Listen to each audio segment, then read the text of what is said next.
Hello दोस्तों, मेरा नाम है राखी सिंह और मैं हूँ company secretary from the dairy. So मेरा जो आज का वीडियो है वो मैं कवर करने वाली हूँ कि filing of EOC 4 with the ministry of corporate affairs. So ये वीडियो बहुत ज़्यादा यूजफुल उन सब प्रोफेशनल के लिए हो जाता है जो अभी एनुअल फाइलिंग का काम कर रहे हैं, लेकिन क्योंकि एमसी की साइट चल नहीं रही है तो बहुत ज़्यादा प्रॉब्लम हो रही है।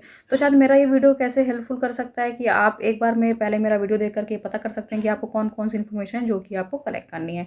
सो वैसे तो AOC 4 की फाइलिंग पहले जैसी ही है, बट हाँ, इसमें कुछ क्या हो गया है, एडिशनल इन्फॉर्मेशन अलग से मांगी जाने लगी है। ठीक है, जैसे कि आप AOC 4 सबमिट कर देते हैं तो उसके बाद आपको जो है ऑडिटर रिपोर्ट का जो एक फॉर्मेट जनरेट होकर के दिखेगा, उसमें आपको क्या है ना कि वर्ड की ऑडिटर रिपोर्ट आपको मंगा लेना है और उसे कॉपी पेस्ट करना है। सेम वे में डायरेक्टर रिपोर्ट भी आपको ऐसे करना है। ठीक है, तो आपको AOC 4 फाइल करने के लिए जो है ना 3 स्टेप फॉलो करने पड़ेंगे। तो 1 बाय 1 हम लाइव करके देखते हैं। वीडियो को लास्ट तक जरूर देखें, don't skip the video.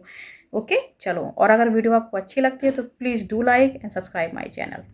So friends, सबसे पहले तो आपको एमसीए का V3 पोर्टल पे अपना लॉगिन कर लेना है। लॉगिन करने के बाद देखिए यहाँ पे एमसीए सर्विस में जाना है, कंपनी ई फाइलिंग में। उसके बाद एनुअल फाइलिंग में आप जाएंगे तो आपको AOC 4 यहाँ पे दिख जाएगा। इसमें ऑनलाइन ऑफलाइन दोनों ऑप्शन है, तो मैं ऑनलाइन कर रही हूँ। तो देखिए ऐसा कुछ इंटरफेस आपको देखने को मिलेगा। सबसे पहले आपको अपने कंपनी का जो सिन नंबर वो डाल देना है। उसके बाद देखिए यहाँ पे नीचे पे फाइनेंशियल ईयर सेलेक्ट कर लेना है। ठीक है, 1 अप्रैल 24 से 31 मार्च 2025। इसके बाद की जो इन्फॉर्मेशन है वो जैसे आप पुराने फॉर्म्स में देते थे वही है। Date of board of directors meeting जिसमें फाइनेंशियल अप्रूव हुए आप वो डाल दीजिएगा। उसके बाद किन किन लोगों ने डायरेक्टर रिपोर्ट या बोर्ड रिपोर्ट साइन करी है। ठीक है, ये देखिए यहाँ पे डिटेल मांग रहा ना, ये आपको वहाँ पे डालना है सेक्शन 134 के अकॉर्डिंग किस बोर्ड मीटिंग में बोर्ड रिपोर्ट भी अप्रूव हुई है वो डालना है। उसके बाद आपको डालना है किसने साइन करी है। ठीक है, जिन्होंने डायरेक्टर रिपोर्ट साइन करी है। उसके बाद फाइनेंशियल्स साइन करने की डेट कौन सी है वो डेट डालनी है।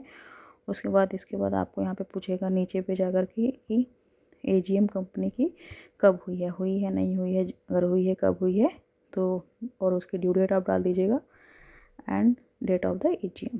ठीक है, तो in my case both are the same, मैंने वो डाल दी है। एक्सटेंशन ग्रांट करी है, no, then save the form. देखिए फॉर्म को सेव करना बहुत ज़रूरी है क्योंकि ये फॉर्म ना स्टेप बाय स्टेप सेव होगा तभी आगे प्रोसीड होगा। आप अगर सेव नहीं करेंगे तो प्रोसीड नहीं करेगा।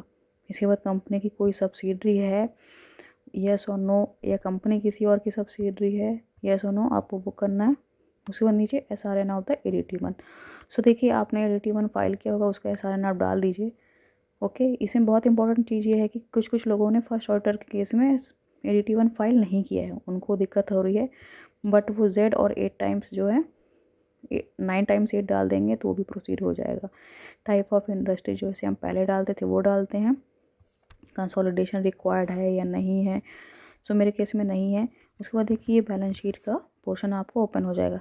तो अब बैलेंस शीट प्रॉपरली आपके पास जो PDF की फ़ाइल होगी आप उसके हिसाब से डाल दीजिएगा। इसमें आपको एक्चुअल फिगर ही डालनी होती है, ये बात आप ज़रूर ध्यान रखिए। ठीक है, तो बैलेंस शीट डाल दीजिए आप, एसेट डाल दीजिए, देन लायबिलिटीज़, दिन दोनों का देखिए टोटल मैच होगा। अगर टोटल मैच नहीं होगा तो ऑटोमेटिकली नीचे वाला टोटल जो है ना रेड करके रखेगा, तो आपको मैच करना ही पड़ेगा। उसके बाद नीचे बैलेंस शीट की कुछ और भी फिगर्स हैं, वो देखिए आपको नीचे एज अ ब्रेकअप के तौर पे डालनी पड़ेगी।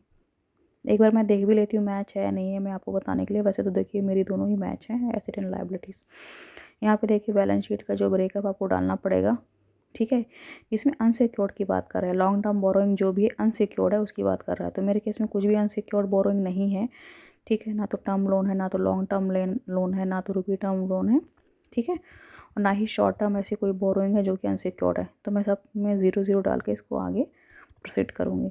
डिटेल्स ऑफ ट्रेड रिसीवेबल अगर कुछ है आपके पास तो आप इसको डाल दीजिए, अगर नहीं है तो आप इसे सिंपली सेव कर दीजिए। ठीक है, इसके बाद देखिए यहाँ पे जो है ना फाइनेंशियल पैरामीटर्स डालने को बोलेगा। ठीक है, एप्लीकेशन मनी किसी को दे रखा है या किसी से रिसीव किया है, अनपेड डिविडेंड है, कैपिटल रिजर्व क्या है, depreciation, amortisation, secured loan, unsecured loan, जो भी अनसिक्योर्ड लोन तो सॉरी ऊपर आ गया, सिक्योर्ड लोन की डिटेल आपको यहाँ पे डालनी पड़ सकती है। ठीक है, यहाँ पे शेयर कैपिटल है, शेयर कैपिटल बहुत इजी और बहुत अच्छे से डालेगा। ठीक है, बिगनिंग में कितनी है, नंबर ऑफ़ शेयर्स डालना है, फिर उसकी टोटल अमाउंट डालनी है, और लास्ट में कितने अगर इशू हुए हैं तो आपको वो भी बीच में यहाँ पे डालनी पड़ेगी। ठीक है, फॉर्म को यहाँ पे आप कंपनी कॉस्ट रिकॉर्ड मेंटेन कर रही है नहीं कर रही है, सो नो करके आप इसे सिंपली सेव करके आगे प्रोसीड करिए। इसके बाद देखिए आपको यहाँ पे ना P&L की डिटेल डालनी है। सो वही 1 अप्रैल 24 से 31 मार्च 25, ऊपर पे आप ईयर सेलेक्ट कर लीजिए और इसके भी फिगर यहाँ पे डाल दीजिए। ठीक है, तो ये सब चीज़ें तो सेम की सेम वैसी हैं जैसे कि हम करते आ रहे हैं। इसके बाद मैं आपको ये बताने वाली हूँ इसमें कुछ डिफरेंट क्या है। डिफरेंट जो है ना, जब आप AOC 4 सबमिट करेंगे उसके बाद है। तो ये आप यहाँ पे बेसिक पिनल की फिगर डालते रहिए। उसके बाद देखिए डिटेल्स, यहाँ पे देखिए miscellaneous information secretarial audit applicable है या नहीं है। ठीक है, यहाँ पे देखिए, यहाँ पे जो है ना प्रोडक्ट एंड सर्विसेज का जो है एक्टिविटी डालनी पड़ती है हमें, ITC कोड वगैरह वो डालिए और सेव करिए फॉर्म। कितना टर्नओवर है, मैक्सिमम टर्नओवर कितना है, उसी से आ रहा है सारा का सारा, तो नंबर अकॉर्डिंग यहाँ पे डालना है आपको। उसके अलावा देखिए डेटा सेव कर लेना है। यहाँ पर अटैचमेंट में आपको क्या है ना, मैंने तो balance sheet, auditor report and all सब कुछ लगा रखी है, और सब कुछ लगाना ही भी चाहिए यहाँ पे, है ना, क्योंकि AOC 4 जो है ना फुल फ्लेज फॉर्म है। तो सब डालिए और सबमिट करिए। इसके बाद जैसे आप AOC 4 सबमिट कर लेते ना, आपको यहाँ पे एनेक्स्चर टू ऑडिटर रिपोर्ट एक जो है ना सेम ऐसा ही पेज ओपन होकर के दिखेगा। तो आपको सिंपली उसे कॉपी पेस्ट करना। उसके बाद बोर्ड रिपोर्ट का भी यही फॉर्मेट आएगा, उसे भी कॉपी पेस्ट